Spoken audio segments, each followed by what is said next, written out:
Good morning दोस्तों, सुप्रभात, अभिनंदन, आभार। आप सभी का स्वागत करते हैं आपके अपने यूट्यूब चैनल ज्ञान मंजिल तक में। तो आज मैं लेकर आया हूँ आप सभी के लिए 22 जून 2022 ईस्वी का करंट अफेयर्स। तो चलिए हम लोग स्टार्ट करते हैं। आज का पहला क्वेश्चन ये रहा आप लोगों के सामने दोस्तों, जो कि बहुत ही इंपॉर्टेंट क्वेश्चन है कि पीएम नरेंद्र मोदी ने कहाँ पर IISC centre for brain research का उद्घाटन किया है।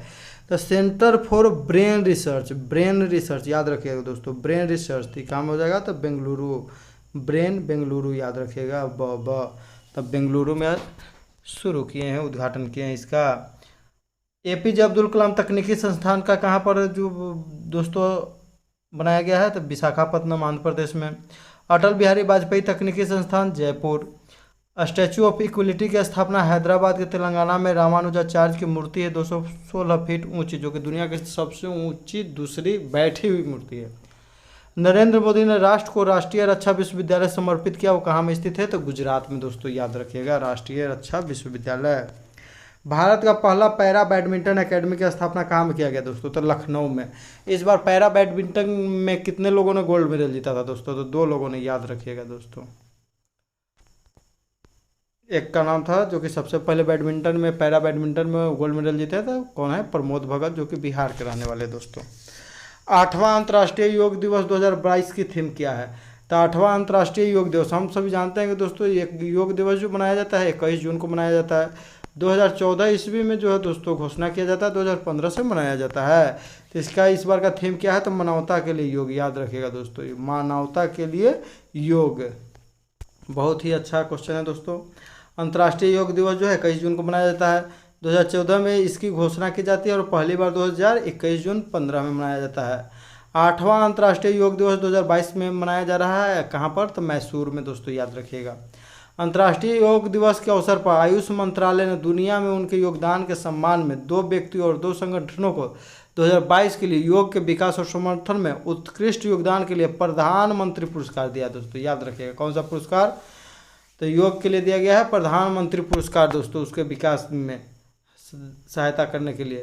तो पहला व्यक्ति है, 2 व्यक्ति को दिया गया, 2 संस्थान को। तो पहला व्यक्ति है लेह लद्दाख के हैं श्री भिखु सक्सेना, और ब्राजील के हैं मार्क्स विनिसियस रोजो रॉड्रिक्स, याद रखिएगा, ब्राजील के रॉड्रिक्स और लेह लद्दाख का जो है सक्सेना। संगठन के रूप में 2 को मिला है, तो the divine life society Uttarakhand में जो कार्यरत है, और ब्रिटिश सिविल ऑफ योग दोस्तों, याद रखिएगा, ब्रिटिश सिविल ऑफ योग को भी दिया गया है। इसमें 25 लाख रुपया पुरस्कार दिया जाएगा, ट्रॉफी। 21 जून को उत्तरी गोलार्ध में सबसे बड़ा दिन और सबसे छोटा रात होता है। 22 दिसंबर को दक्षिणी गोलार्ध में सबसे बड़ी दिन और सबसे छोटी रात, याद रखिएगा दोस्तों, बहुत ही कन्फ्यूजन हो जाता है। तो याद रखिएगा 10 दिसंबर और 10 दक्षिणी गोलार्ध में सबसे बड़ा दिन कब होगा दोस्तों, तो ये हो जाएगा दिसंबर में, यानी 22 दिसंबर। अगर पूछा जाए कि पृथ्वी पर दिन रात कब बराबर होते हैं, तो 21 मार्च और 23 सितंबर को उत्तरी गोलार्ध और दक्षिणी गोलार्ध में दिन और रात बराबर होते हैं। इसी को इक्विनॉक्स या विषुवत दिवस कहते हैं, याद रखिएगा दोस्तों।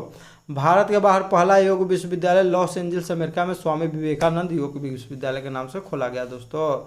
स्वामी विवेकानंद को तूफानी हिंदू के नाम से भी जानते थे दोस्तों। अगला क्वेश्चन हो जाएगा कि हाल ही में किस राज्य में स्थित नोंग खिल्लेम वन्यजीव अभ्यारण्य के पास बम्बू ड्वेलिंग बैट की एक नई प्रजाति खोजी गई। तो बैट माने क्या होता है दोस्तों, चमगादड़ की एक नई प्रजाति खोजी गई। और नोंग खिल्लेम नोकरेक जो है नेशनल पार्क कहाँ में दोस्तों, तो मेघालय। नोंग खिल्लेम वैसा ही नाम है, तो इसलिए मेघालय, याद रखिएगा दोस्तों। तो बैम्बू ड्वेलिंग बैट का नाम जो है गिल स्कॉर्पियस मेघालयम के नाम पर रखा गया। असम राइफल का मुख्यालय कहाँ में, तो शिलोंग में दोस्तों। नोकरेक नेशनल पार्क मेघालय में।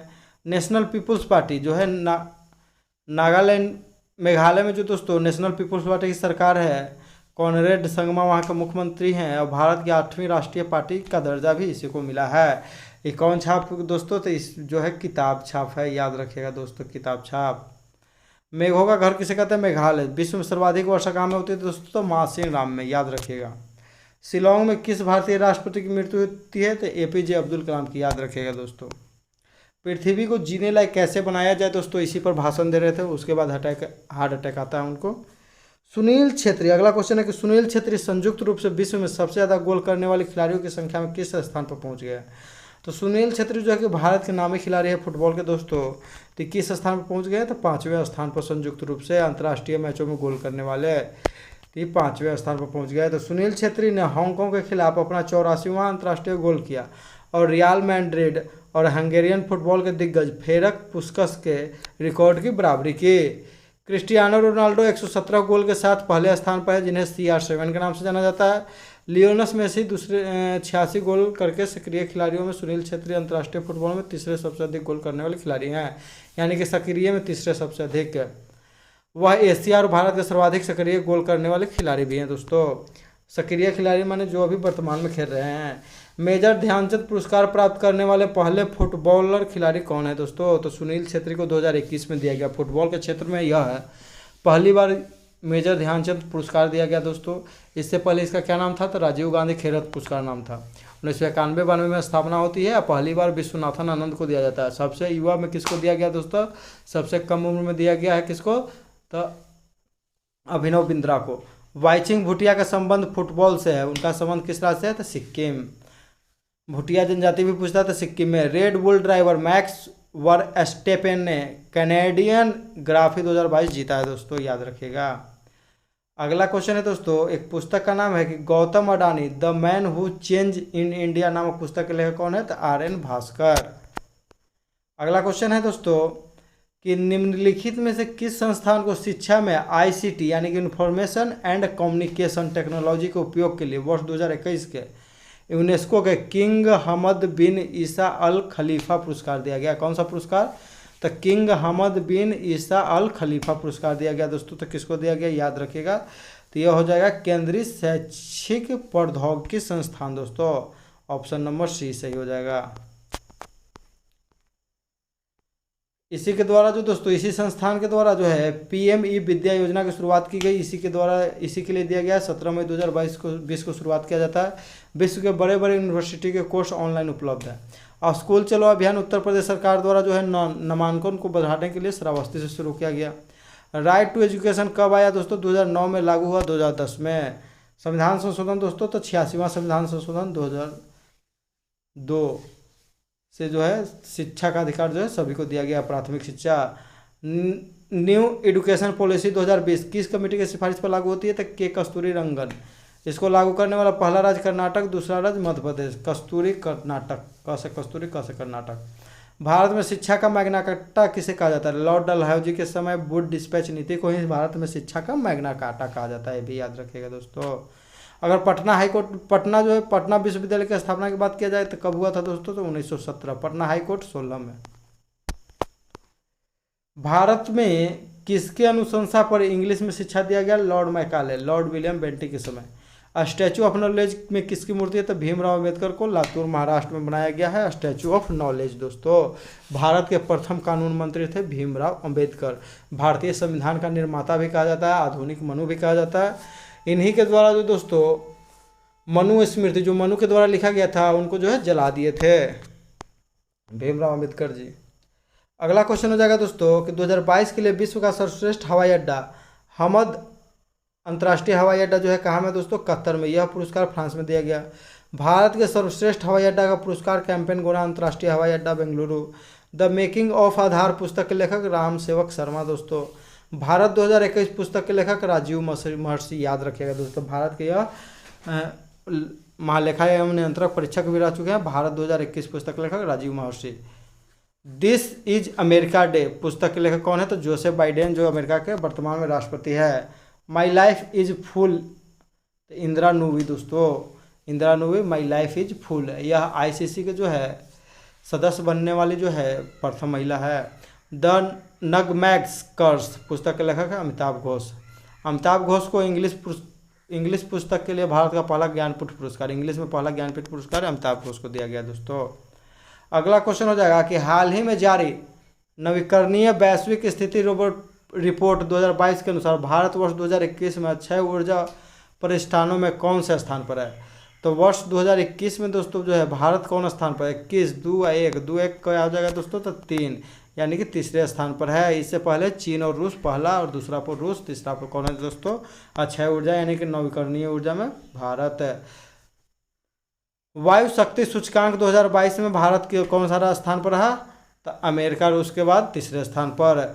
विश्व शांति सूचकांक में भारत की रैंक 135। विश्व भूखमरी सूचकांक में भारत की रैंक 101 दोस्तों। 2015 से 2019 के बीच जन्म लेने वाले व्यक्तियों के लिए जीवन प्रत्याशा कितना बताया गया दोस्तों भारत में? तो 69.7, जबकि वर्ल्ड का दोस्तों 72.7। हाल ही में किस देश ने फुजियान विमान वाहक पोत लॉन्च किया है? तो फुजियान विमान वाहक पोत लॉन्च किया है, जो कि उसके द्वारा स्वदेशी निर्मित है दोस्तों पूर्णतः। यह उसका तीसरा है दोस्तों विमान वाहक पोत। लॉन्च किया गया चीन के द्वारा दोस्तों, याद रखिएगा चाइना। फुजियान चीन, फुजियान चीन, लास्ट में न आ गया। फुजियान विमान वाहक पोत पूरी तरह स्वदेशी निर्मित है। अंतरिक्ष में सौर ऊर्जा संयंत्र चीन 2028 तक स्थापित करेगा। भारत का पहला स्वदेशी विमान वाहक पोत INS विक्रांत, याद रखिएगा, बहुत इंपॉर्टेंट क्वेश्चन है दोस्तों। परमाणु शक्ति चालित भारत का पहला पनडुब्बी INS अरिहंत, ये भी याद रखिएगा दोस्तों। NTPC का जब हम एग्जाम दिए थे 2015 में, तो उसमें मेंस में पूछा गया था। अगला क्वेश्चन हो जाएगा दोस्तों कि 19 जून 2020 को 6 उच्च न्यायालयों में नए मुख्य न्यायाधीशों की नियुक्ति की गई। इसके संदर्भ में कौन सा युग्म गलत है दोस्तों? तो 6 उच्च न्यायालयों में दिल्ली जो है सतीश चंद्र शर्मा, सही है। उत्तराखंड बिपिन सांधी, ये भी ठीक है। हिमाचल प्रदेश अमजद सैयद, ये भी ठीक है। राजस्थान रश्मिक छायाती, गलती है, तो इसका ऑप्शन नंबर डी सही हो जाएगा दोस्तों। राजस्थान के कौन है? तो सिंधे संभाजी शिवाजी। तेलंगाना के उज्जवल भवन। गुवाहाटी के रश्मिन छाया दोस्तों। भारत का सबसे पुराना हाई कोर्ट कोलकाता।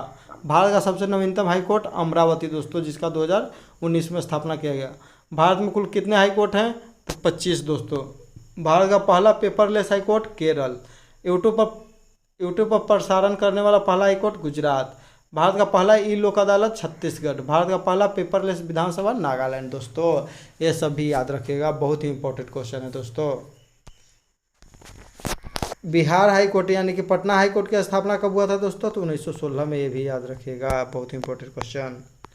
अगला क्वेश्चन हो जाएगा कि हाल ही में किस देश में महिला शांति और सुरक्षा सेमिनार का आयोजन किया गया, जिसमें भारत ने भी भाग लिया है दोस्तों? तो याद रखिएगा मंगोलिया। कहाँ में? तो मंगोलिया की राजधानी की बात करें दोस्तों तो उलान बटोर। मंगोलिया। गोली को क्या करते थे हम लोग? गोली खेलते थे, उसको बटोर लेते थे दोस्तों, तो उलान बटोर। भारतीय महिलाओं ने भी इसमें भाग लिया। नॉर्डिक एलिफेंट एक्सरसाइज मंगोलिया और भारत के बीच होता है। मंगोलिया लैंडलॉक्ड देश है, जो कि एक तरफ से रूस से, एक तरफ से चीन से घिरा हुआ है दोस्तों। गोबी मरुस्थल जो है चीन और मंगोलिया की सीमा पर है। विश्व का सबसे बड़ा लैंडलॉक्ड कंट्री कौन है दोस्तों? तो कजाकिस्तान, ये भी एशिया में स्थित है। पिछला वीडियो का क्वेश्चन का उत्तर था दोस्तों भारत, याद रखिएगा कौन क्या था? तो भारत था, जिसका सही जवाब देने वाले लोग हैं पृथ्वीराज, सुनीता देवी, जो है 2023 ईस्वी में दोस्तों अंडर-17 फुटबॉल वर्ल्ड कप कहाँ खेला जाएगा महिला का? तो इसका आंसर था भारत है। All topic clear KBC, KSC और TBP। श्रेया घोषाल, नव गगन व्योम, शिवानी सिन्हा, इन सभी को मेरे तरफ से धन्यवाद। आगे आप लोग ऐसे ही अपना साथ बनाए रखिएगा दोस्तों, ऐसे ही ध्यान देते रहिएगा, आप जरूर एक दिन सफल होंगे। आज का क्वेश्चन रहेगा दोस्तों, जिसका आप लोग कमेंट करके जवाब दीजिएगा कि हाल ही में जारी नवीकरणीय वैश्विक स्थिति रिपोर्ट 2022 के अनुसार भारत वर्ष 2021 में अक्षय ऊर्जा प्रतिष्ठानों में कौन से स्थान पर है? तो अक्षय ऊर्जा प्रतिष्ठानों में कौन से स्थान पर है दोस्तों? तो वीडियो में हम बताए हैं, ध्यान से वीडियो देखिएगा, आपको मिल जाएगा आंसर दोस्तों। वीडियो यदि अच्छा लगता है तो लाइक कीजिए, शेयर कीजिए। यदि चैनल पर नए हैं तो कृपया चैनल को सब्सक्राइब करें दोस्तों। वीडियो को पूरा देखने के लिए दोस्तों धन्यवाद। जय हिंद, जय भारत, वंदे मातरम दोस्तों।